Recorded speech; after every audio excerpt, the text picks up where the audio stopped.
terhormat Romo Kiai Haji Muhyiddin M.Adi, yang saya hormati para jamaah sesudah sholat maghrib dan para santri tahfidzul Quran MAJT Basnas Jawa Tengah, dan yang saya hormati para pendengar setia Radio Dais dan juga pemirsa MAJT TV dimanapun Anda berada. Alhamdulillah, segala puji milik Allah Subhanahu wa Ta'ala yang telah memberikan kebahagiaan, kenikmatan di dunia maupun di akhirat nanti, sehingga di kesempatan kajian malam ini kita masih dijumpakan oleh Allah Subhanahu wa Ta'ala dalam keadaan sehat walafiat. Salawat serta salam mari kita aturkan kepada junjungan kita Sayyidina Nabi Muhammad sallallahu alaihi wasallam, yang mana kita nantikan syafaatnya besok di hari yaumul kiamat. Amin ya rabbal alamin. Jamaah sesudah sholat maghrib dan para santri tahfidzul Quran MAJT Basnas Jawa Tengah dan para pendengar serta pemirsa dimanapun Anda berada, di kajian malam ini kita membahas tentang kitab Taqrirus Sadidah fil Masail Mufsidah, yang nanti akan disampaikan oleh guru kita, beliau Bapak Dr. Kiai Haji Muhyiddin M.Adi.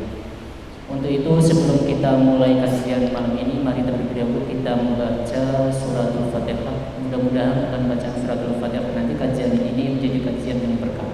Ala niyatina wa ala niyatikum bi barakati suratul Fatihah. A'udzu billahi minasyaitonir rajim. Bismillahirrahmanirrahim. Alhamdulillahirabbil alamin arrahmanir rahim maliki yaumiddin. Iyyaka na'budu wa iyyaka nasta'in. Ihdinas siratal mustaqim. Siratal ladzina an'amta 'alaihim ghairil maghdubi 'alaihim waladdallin. Selanjutnya mari kita simak bersama-sama kajian malam ini. Bagi para jamaah sesudah sholat maghrib yang ingin bertanya, bisa langsung kepada narasumber kita, dan bagi para pendengar dan pemirsa dimanapun Anda berada yang ingin bertanya bisa melalui WhatsApp Radio Dais, yaitu di 0821 336 70.000. Itu mari kita bersama-sama simak kajian malam ini dengan narasumber kita, beliau Bapak Dr. Kiai Haji Muhyiddin M.Adi. Waktu kami persilakan. Assalamualaikum warahmatullahi wabarakatuh. Bismillahirrahmanirrahim. Bismillah, alhamdulillah, wassalatu wassalam ala rasulillah wa ala alihi wa ashabihi wa mawala. La hawla wa la quwata illa billah. Amma ba' Qala rabbi shrah li sadri wa yassir li amri wahlul 'uqdatam min lisani yafqahu qawli. Para jamaah pengajian Ba'dal Maghrib Masjid Agung Jawa Tengah, para pendengar Radio Dais dan Radio Gaul FM, serta para pemirsa MAJT TV melalui kanal YouTube. Rahimakumullah. Malam hari ini, karena banyaknya permintaan dan karena situasi, maka saya akan membacakan pembahasan tentang sholatul istisqa. Sholat istisqa artinya secara bahasa sholat minta hujan. Ta'riful istisqa. Al-istisqa lughatan tolabus suqya. Istisqa secara bahasa itu artinya minta hujan. Wa syar'an menurut takrif syara', tolabus suqya atau tolabus saqi minallahi ta'ala, dari Allah, bimatorin dalam bentuk hujan, indah hajatil ibadi sesuai dengan kebutuhan manusia, ilaihi terhadap hujan, ala sifatin mahsusatin dengan sifat-sifat tertentu, maksudnya dengan cara-cara tertentu. Sifatin mahsusatin itu apa? Aibi sholatin, melalui sholat, wa khutbatin, kemudian khutbah, wastighfarin, meminta ampun, istighfar, wahamdin, dengan memuji, wasanain, juga memuji. Hamdin wasana, dengan memberikan puja dan puji kepada Allah. Jadi sholat minta hujan karena itu dibutuhkan oleh kehidupan, khususnya kehidupan manusia. Tapi manusia itu, kebutuhan hujan itu juga bukan hanya untuk manusia sendiri, tapi juga untuk kebutuhan lain, kebutuhan pertanian, tanaman, kebutuhan peternakan, hewan, dan lain-lain.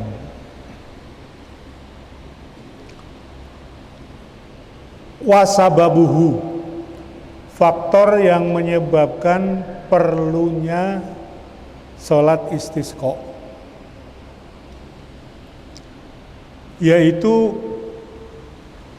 qillatul amtari, karena minimnya hujan. Karena minimnya hujan atau lama tidak hujan.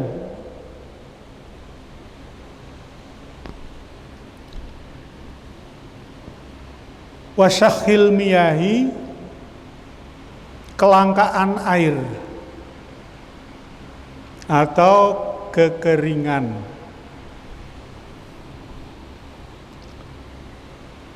Wasyu'ur bil hajah, kemudian ada kebutuhan yang mendesak, lisaki zar'i, untuk mengairi tanaman, pertanian, wasyurbil hayawani, dan untuk minumnya hewan-hewan peliharaan.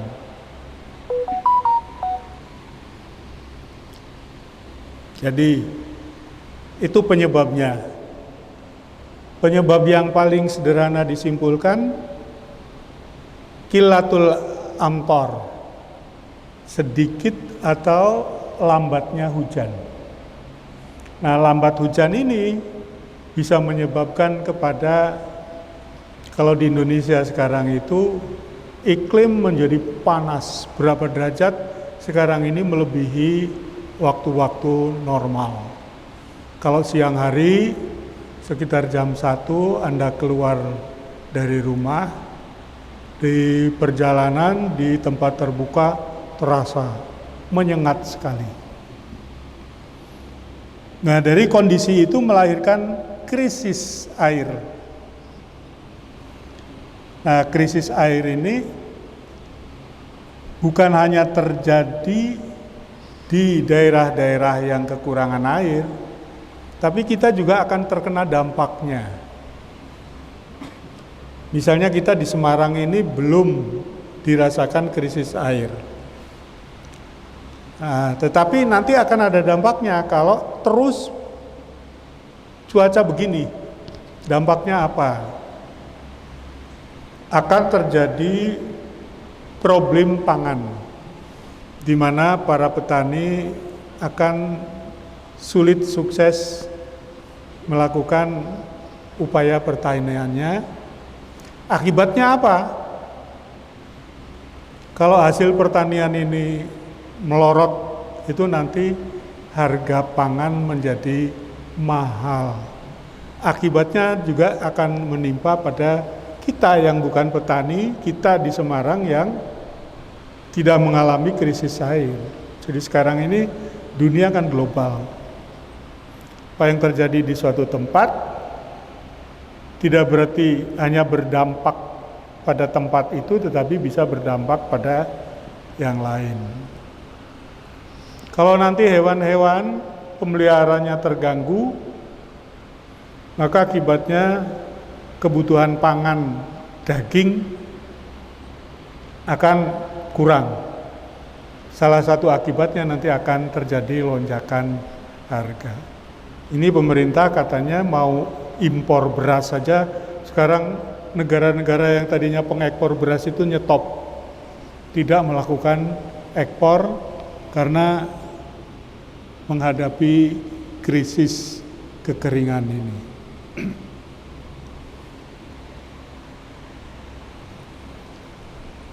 Nah, pertanyaannya,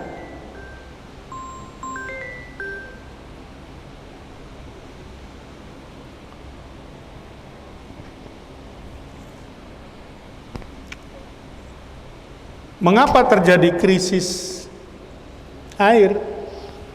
Ini sebetulnya kalau hitungan hitungan ahli itu karena kemarau panjang yang disebabkan oleh pengaruh El Nina. Nah, tetapi kenapa itu terjadi?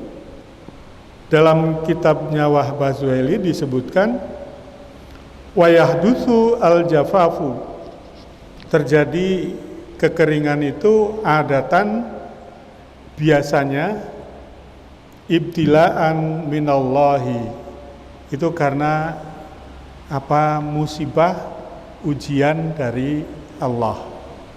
Kenapa Allah menguji dengan kekeringan? Ya, sebabnya karena pertama, ghaflatin nasi an rabbihim. Manusia ada kecenderungan lupa kepada Tuhannya. Ya, lupa kepada Tuhannya itu artinya kita ini ada penipisan, ada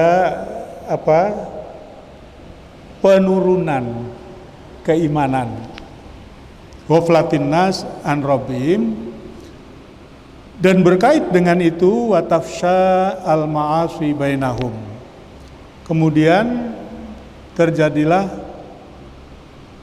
penyebaran maksiat di antara manusia. Jadi penyebaran maksiatnya itu mengalami peningkatan yang memprihatinkan. Saya kira ini persoalan gampang, bisa kita lihat.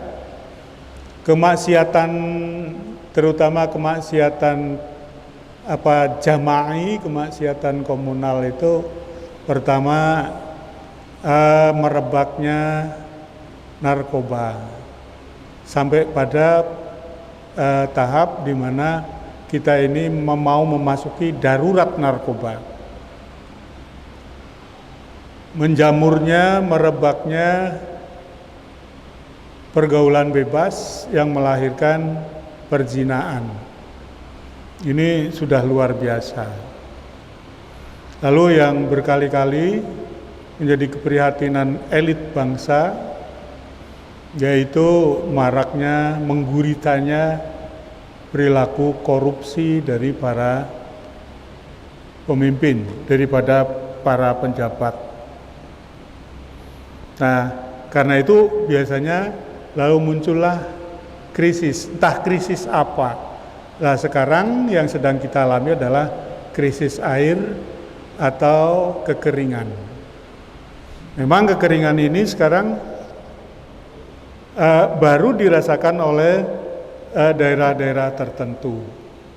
Tapi sekali lagi kita melakukan sholat istisqa itu pertama didorong oleh tuntunan syariah. Memang syariah atau hukum Islam mengajarkan, menuntun supaya umat Islam itu dalam situasi krisis ini melakukan istisqa, sholatul istisqa. Sholat yang intinya itu sebetulnya di dalamnya ada permintaan, ada istighfar, ada taubat.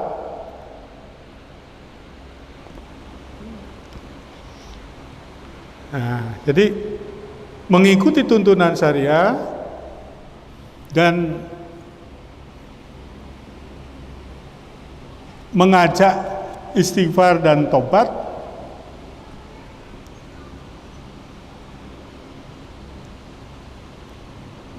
Fayahtajul amru littaubah wa istighfar. Kondisi itu membutuhkan taubat dan istighfar wa tadarru ilallah.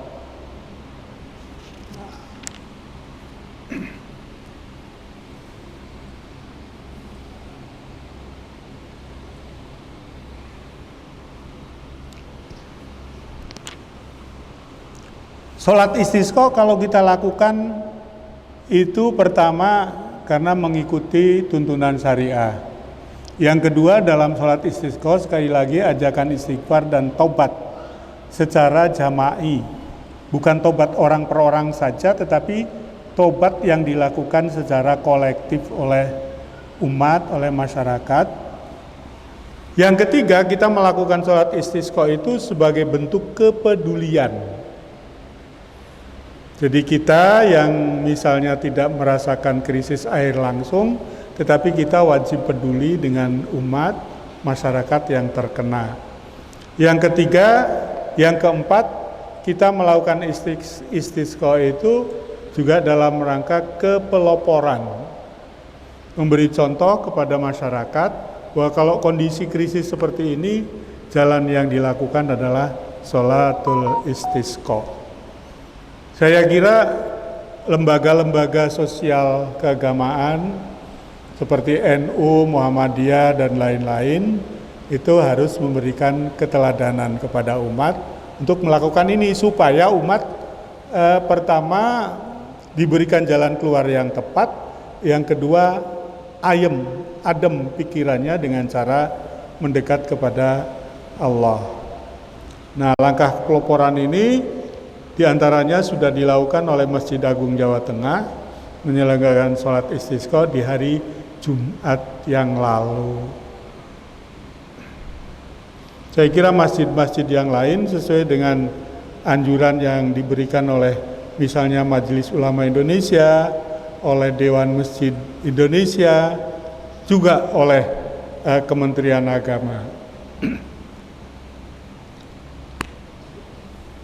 Istisqa yang berintikan istighfar, taubat dan minta hujan itu kita mendapatkan inspirasi dari kisah-kisah Al-Quran yang menunjukkan para nabi kita itu juga pernah mengalami krisis. Mulai Nabi Nuh, Nabi Musa, Nabi Hud. Nah, misalnya kita bisa melihat pada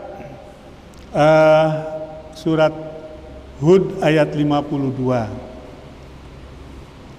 Wa ya qaumi istaghfiru rabbakum tsumma tubu ilaihi yursilis samaa 'alaikum midrara wa yumdidkum quwwatan ila quwwatikum wala tatawallau mujrimin. Jadi ini pernah dialami oleh para nabi terdahulu. Begitu juga yang pernah dialami oleh tadi Nabi siapa? Sekarang Nabi Hud, wa ya qaumi istaghfiru rabbakum tsumma tubu ilaihi yursilis sama alaikum midrara. Wahai kaumku, beristighfarlah kepada Tuhanmu, kemudian bertobatlah kepadanya, yursilis sama alaikum midrara. Niscaya nanti Allah akan menurunkan dari langit hujan yang lebat. Jadi ini ada hubungannya ayat-ayat ini dengan krisis air yang kemudian ditempuh oleh para nabi itu, mengajak kepada kaumnya untuk istighfar dan tobat.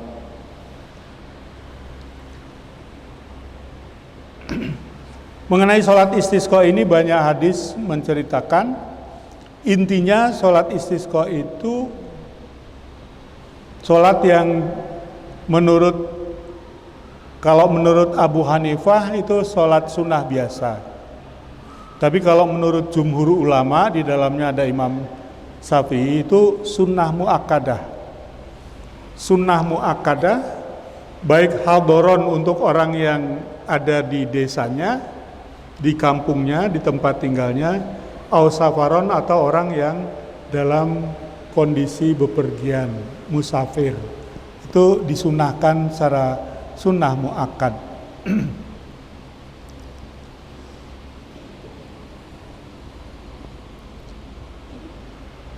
Seperti kita saksikan kemarin, tata cara sholat istisqa itu kasolatil aid, seperti sholat aid.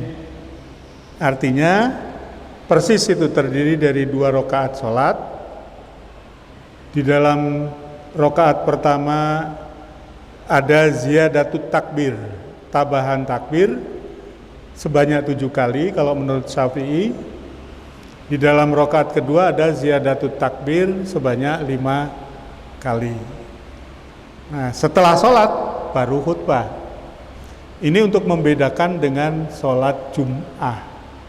Sholat Jum'ah itu khutbah dulu, khutbataini, kemudian baru sholat rakaataini. Kalau sholat Id itu sholat 2 rakaat dulu dengan tambahan takbir itu, dan kemudian baru khutbah.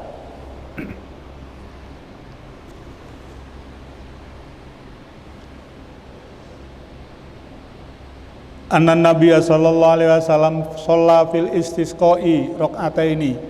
Anna Nabiya, sesungguhnya Nabi sallallahu alaihi wasallam shalla, menjalankan salat fil istisqai, dalam rangka minta hujan, rakaataini, dengan 2 rakaat. Kasolatil aidi, sama seperti sholat id.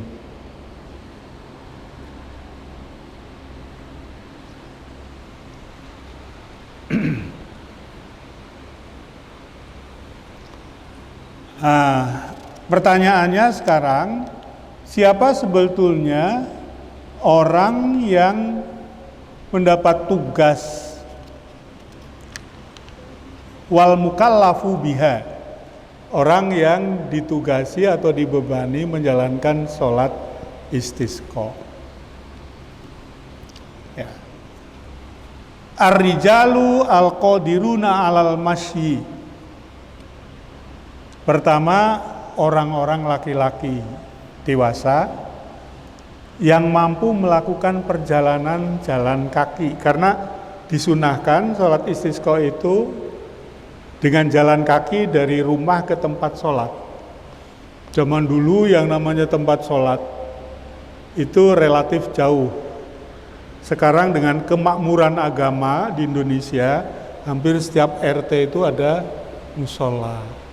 Jadi kalau dulu orang pengen jamaah itu ya kayak kira-kira kayak jamaah haji yang pondokan atau hotelnya itu jauh dari Masjidil Haram.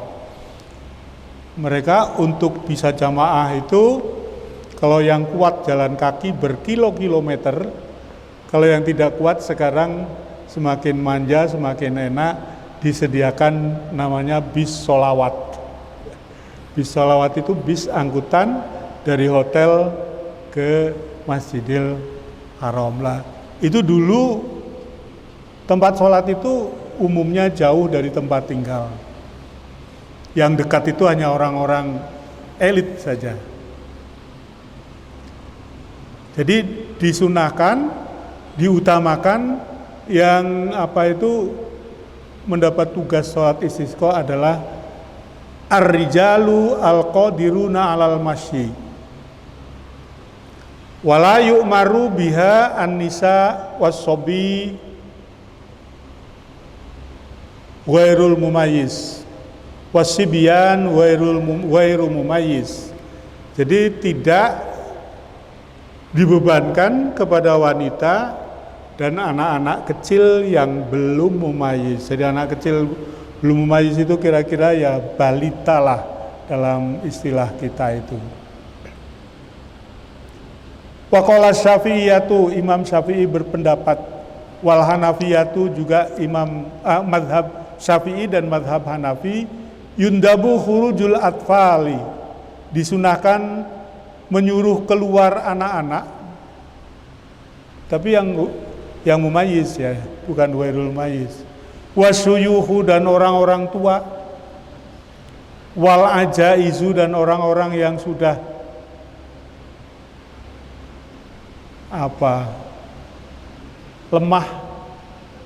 lemah fisik. Li'anna du'ahum aqrabu ilal ijabah, karena doa mereka itu lebih dekat pada ijabah. Mas nggak ada di situ, Mas, ini kitabnya ganti karena di situ nggak lengkap, nggak ada. Li'anna du'ahum aqrabu ilal ijabah, karena doa mereka itu lebih dekat untuk mendapatkan ijabah. Kenapa? Idzil kabiru araqqa qalban. Orang tua, kakek yang lemah itu araqqa qalban, hatinya lebih lembut. Nah, kalau hatinya lembut itu biasanya istighfarnya lembut, istighfarnya sampai ke dalam hati. Taubatnya gampang menuju kepada taubat nasuha. Wa shaghir la dzamba alaihi. Kenapa anak kecil juga disuruh? Karena anak kecil itu la dzamba alaihi, belum punya dosa. Tapi jangan anak kecil yang nanti terus di situ main-main, ya. Artinya membawa anak kecil, tapi anak kecil itu diarahkan oleh orang tuanya supaya khusyuk di dalam mengikuti rangkaian sholat istisqa.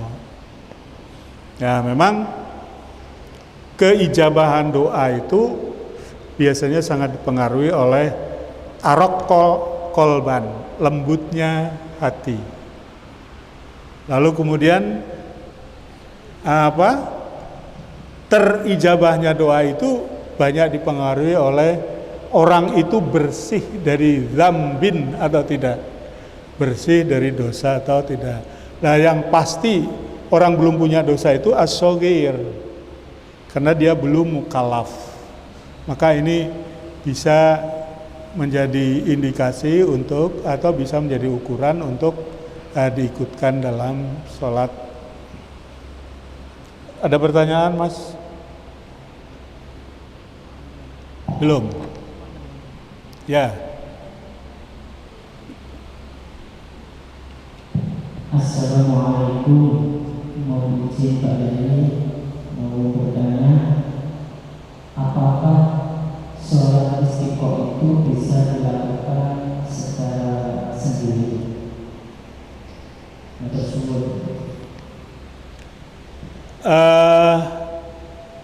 Dalam pendapatnya Imam Abu Hanifah, sholat istisqa itu tidak harus jamaah, jadi boleh sendiri-sendiri. Tapi mazhab lain juga membolehkan, hanya disunahkan secara muakkad untuk dilakukan secara jamaah. Jadi boleh, karena apa? Imam Hanafi itu mendasarkan pemikirannya pada substansi sholat istisqa itu sebenarnya doa. Nah, kalau doa ya bisa saja dilakukan sendiri-sendiri. Jadi tadi belum atau tidak sempat saya baca secara lengkap.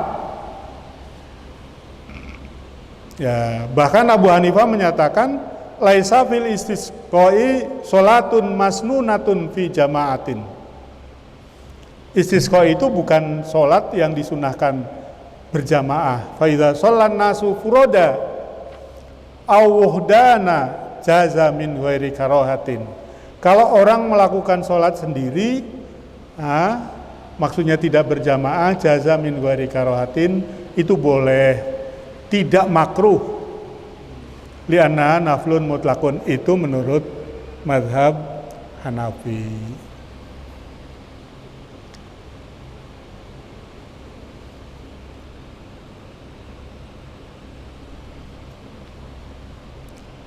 Tapi penjelasan Al-Hafidz Az-Zailai amma istiqohu alaihi salam, bahwa sholat istiqohnya Nabi ya,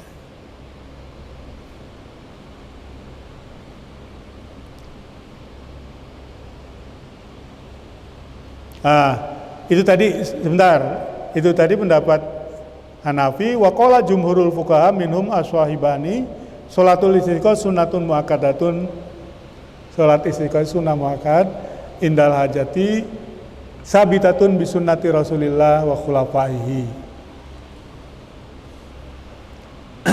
Jadi boleh ada dasarnya, yaitu pendapat Imam Hanafi. Masih ada pertanyaan? Nah,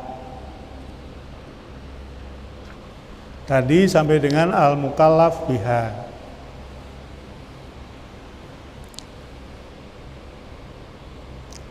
Di dalam suasana istisqa itu disunahkan beberapa hal. Ya. Pertama,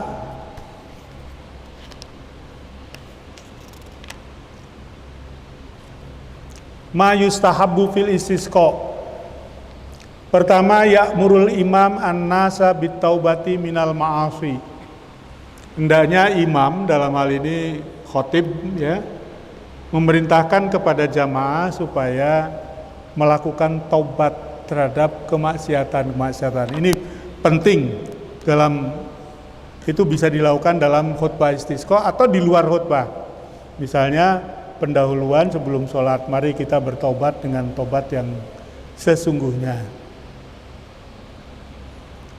Wa taqarrub ilallahi ta'ala, mendekat sedekat-dekatnya kepada Allah dengan berbagai cara kebaikan, min sodakotin wa ghairiha, baik berupa sodakoh atau yang lain. Wal khuruj minal madzalim, keluar dari kezaliman. Wadail hukuki, menunaikan hak-hak kewajiban. Li'anna dzalik arjalil ijabah, cara itulah yang paling mendekatkan untuk mendapatkan ijabah. Yang kedua, ayakhruja al-imam wan nas musyatan ilal istisqa fis sokhra.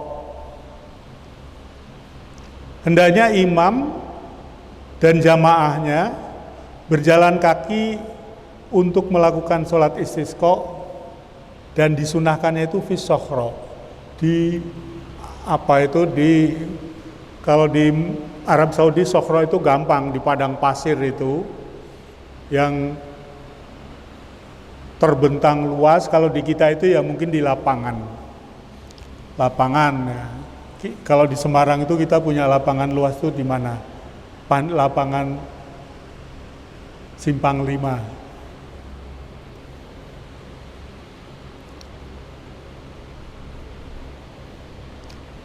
Illa fi Makkah wal Madinati wa Baitul Maqdis, kecuali kalau sholat istisqa itu dilakukan di Mekah, di Madinah, dan di Baitul Maqdis. Apa itu? Baitul Maqdis itu Palestina itu. Kalau di situ jangan di lapangan. Kenapa? Karena ada masjid istimewa. Di Mekah ada Masjidil Haram, di Madinah ada Masjidil Nabawi, dan di Palestina di Baitul Maqdis ada Masjidil Aqsa. Nah, itu kalau tempat itu tempat yang punya keistimewaan masjid, maka ya tetap sholatnya dilakukan di tempat yang istimewa. Fayastami'una fil Masjidil Haram wal Masjidil Nabawi wal Masjidil Aqsa, maka ya berkumpullah melakukan sholat istisqa di Masjid Haram, Masjid Nabawi. Yang ketiga, dalam rangka sholat istisqa itu disunahkan at-tanadzuf lil istisqa bi ghuslin wa siwakin wa izalati raihatin wa taklimi azfarin wa nahwihi. Membersihkan diri dalam rangka istisqa sama seperti bersih-bersih dalam rangka sholat Aid. Apa saja yang dilakukan? Mandi, kayak krisis air isi tetap kon mandi, ya pakai air aqua nanti mandinya.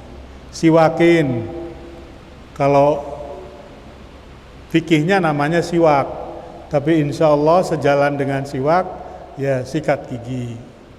Wa izalati raihatin, menghilangkan bau-bau yang tidak enak. Karena mau kumpul. Wa taklimi azfarin, memotong kuku yang panjang, yang biasanya menjadi bersarangnya kotoran. Li alla yu'adzi an-nasa, supaya tidak mengganggu jamaah. Wa huwa yaumun yajtami'una lahu. Istisqa itu hari berkumpulnya umat, kal jum'ati, seperti Jum'ah. Maka wala yustahabbu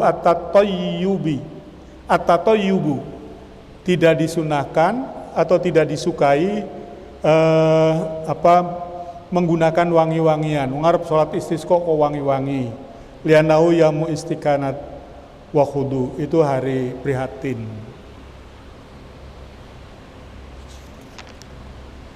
Yang keempat, yakhrujul mar'u ilal musalla mutawadhi'an mutadzallilan mutakhasyian. Keluar dari rumah menuju tempat sholat itu dalam keadaan mutadzallilan, pakaiannya sederhana. Jangan pakai baju istimewa. Baju istimewa kalau orang elit kan pakai jas, pakai dasi. Itu namanya PSL, pakaian sipil lengkap. Kalau orang Arab yo pakai jubah, itu pakaian kebesaran.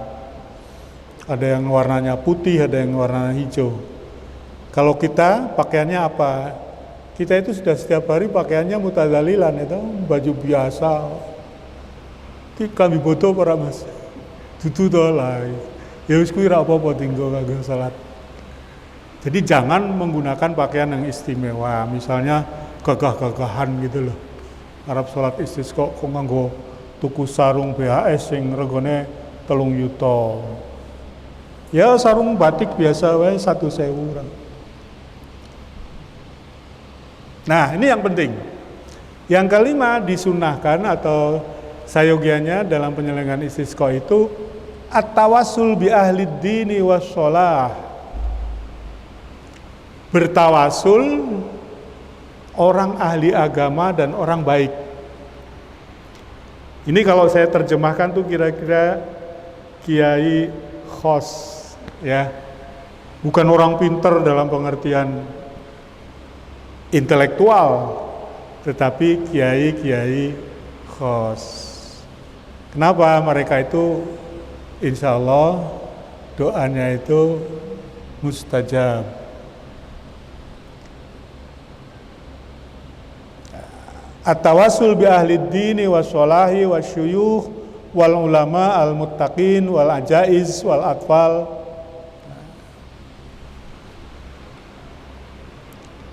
Jadi ini la ba'sa at-tawassul bihim, tidak ada masalah. Jadi ini artinya bukan berarti bahwa kita ini pesimis tentang doa, tetapi untuk doa itu adalah kedekatan hamba dengan Allah. Orang yang biasanya dekat dengan Allah itu ya min ahli sholah itu, orang-orang yang khawas itu.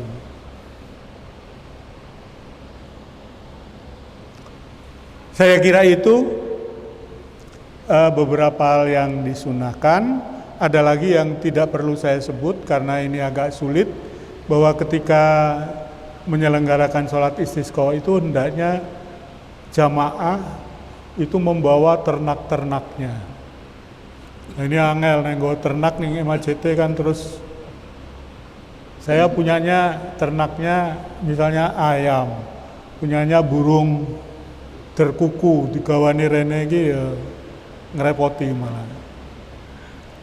Tapi itu masyru'. Ya, menurut syara itu disunahkan untuk menunjukkan bahwa kami ini punya tanggung jawab ini loh, ada hewan, ada keluarga. Maka kepada Allah minta supaya krisis ini tidak melanda, menyulitkan hewan-hewan peliharaan itu.